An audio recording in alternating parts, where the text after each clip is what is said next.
What is up, everyone?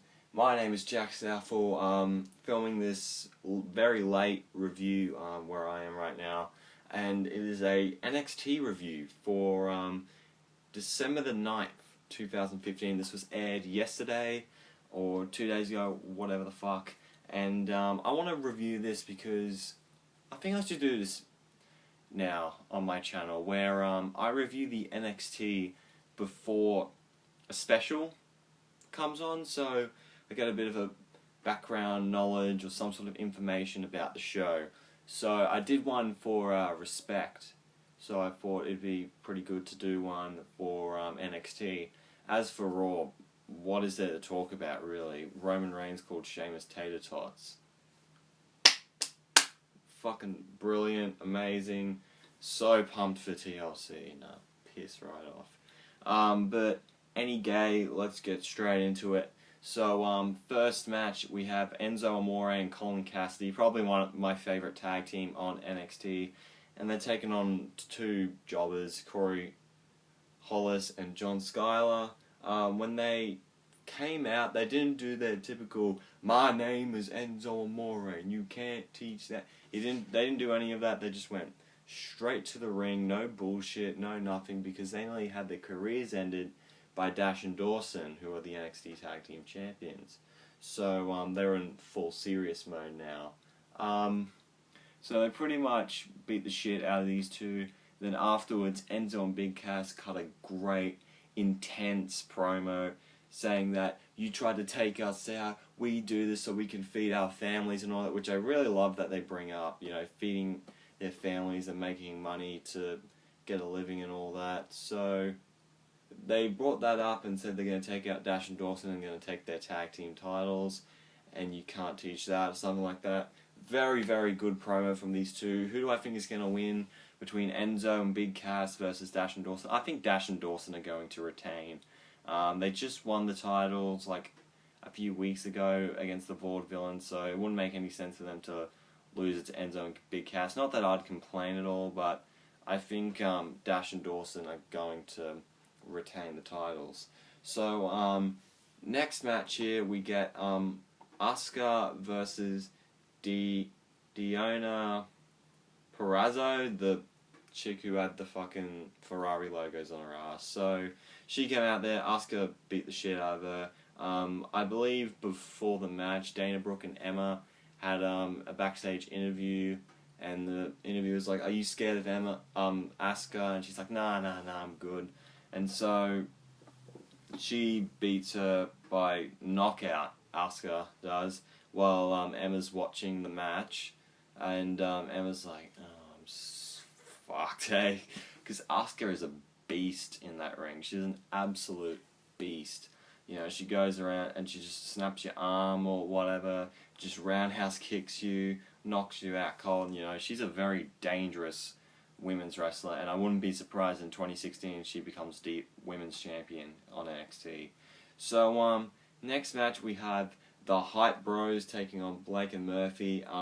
Blake and Murphy are wearing some Freddy Krueger inspired outfit, and Alexa Bliss was as well, and they cut a bit of a promo. Yeah, Alexa has added so much to Blake and Murphy because they haven't really been, you know, they didn't really click with the crowd as well, but ever since Alexa Bliss stepped in, it's been working out quite well for these two, which is good because I enjoy their in-ring work, but their character was lacking. Now that Alexa's in, they kind of have a way to expand more and all that. So Hype Bros, which is Mojo Rawley and Zack Ryder. I really like these two. Zack Ryder is my boy, so have a bit of a showdown here, and of course Mojo Rawley and Zack Ryder end up winning the match. Alexa gets pissed and said that it's your fault and all that. So yeah, alright match. Then we get to Bayley versus Peyton Royce, and Peyton Royce came out a bit different. She came out there with like a flower or whatever and sniffed it the entire match. It was really fucking weird. So Bayley beat her, and after the match, Nia Jax came out, and the crowd was like, "Oh, boo, boo, boo." And then Eva Marie came out and was like, "Fucking boo! fuck you, you whore. Just complete hatred for Eva Marie. Just, God, she can't catch a break. But then again, she's absolute shit, so she shouldn't catch a break. So Nia Jax comes out, and pretty much that she's destined for greatness or whatever, claiming Bayley's just standing in her way, and that there will be a new women's champion crowned at NXT Takeover London, and all that. So I feel like for Bayley and Nia Jax, I'm hoping Bayley overcomes the odds and does beat Nia Jax, but I wouldn't be surprised if she did beat Bayley and become the NXT Women's Champion. But to be honest, I want to see Bayley retain. I want to see her overcome the odds and prove to everyone that she can do it and she's not a fluke champion. So that's what I think. And then what are some other matches on the show? I believe there's oh yeah, we'll get to those matches in a minute. There's 2 matches I haven't talked about yet: the main event and Apollo Crews versus Baron Corbin. So Asuka and Emma, the 3 title matches, Apollo Crews and Baron Corbin. If I miss a match out, I apologise. Nothing that stand out to me. I don't know. I'll probably talk about it in the review. But anyway, we had Samoa Joe and Baron Corbin versus Finn Balor and Apollo Crews.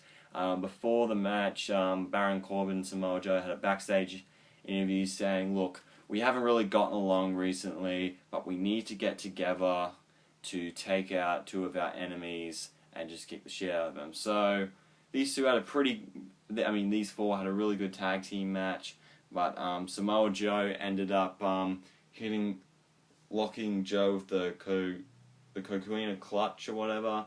Balor passed out and the foam was coming out of his mouth and everything.